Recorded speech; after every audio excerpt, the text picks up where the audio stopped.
When Mirabai was a small child, she saw a wedding procession passing her window and asked her mother, "Who will be my husband?" Her mother smiled and pointed to the small idol of Krishna that stood in their home. "That one," she said. "Krishna is your husband." She was joking, but Mirabai was not. From that day, Mirabai talked to Krishna, bathed the idol, danced before it, sang to it, slept beside it. Krishna was her companion, her confidant, her beloved, as real to her as any person in the palace.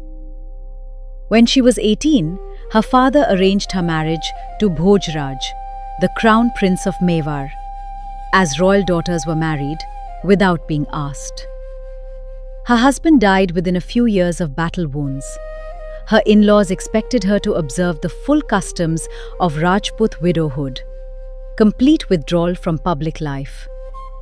Instead, Mirabai continued singing and dancing before Krishna's idol, receiving common devotees and wandering sadhus in her private temple, regardless of their caste, regardless of what anyone thought.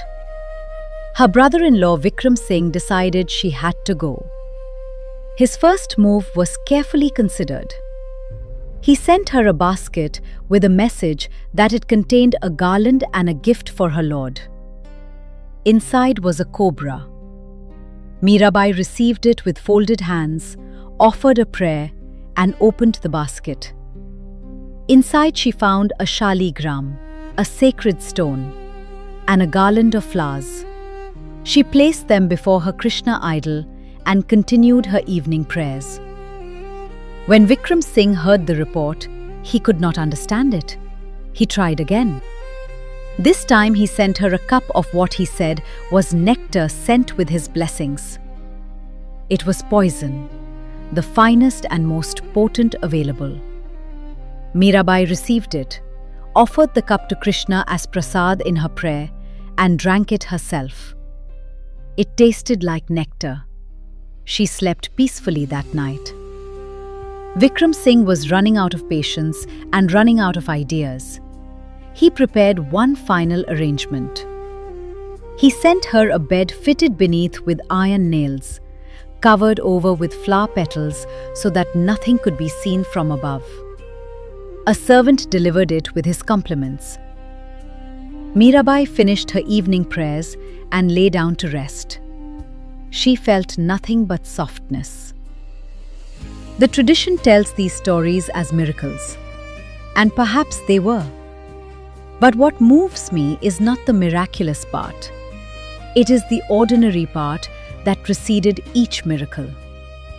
A woman who received a basket she had every reason to fear and opened it with folded hands, who offered a poisoned cup to her beloved before drinking it herself, trusting that what she placed before him could only become prasad, who lay down on a bed that might have been made of nails and felt nothing but the presence she always felt. Not because she was without fear, but because she was somewhere else entirely. Word eventually reached the court that even the Mughal Emperor Akbar had come in disguise to hear her sing, slipping past the palace guards with his musician Tansen just to sit in her temple for an hour. For the proud Rajput court of Mewar, this was the final humiliation. Their princess receiving the sworn enemy of their people in her private shrine. They did not try to kill her again. They sent her away. Mirabai left without argument. Mirabai left not in defeat. She walked out of the palace of Mewar and into the roads of Rajasthan and Gujarat as a wandering saint poet, singing her bhajans in temples and marketplaces, beside rivers and under trees.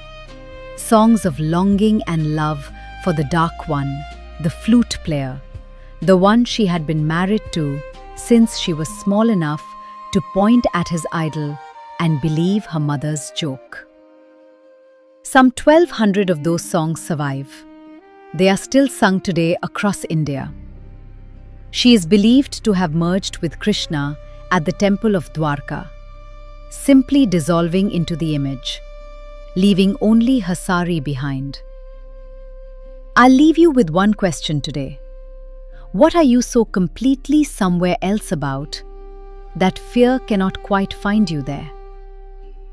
This has been The Long Thread. Ancient stories for the present moment. If this story stayed with you, follow the long thread and wake up to a new one tomorrow.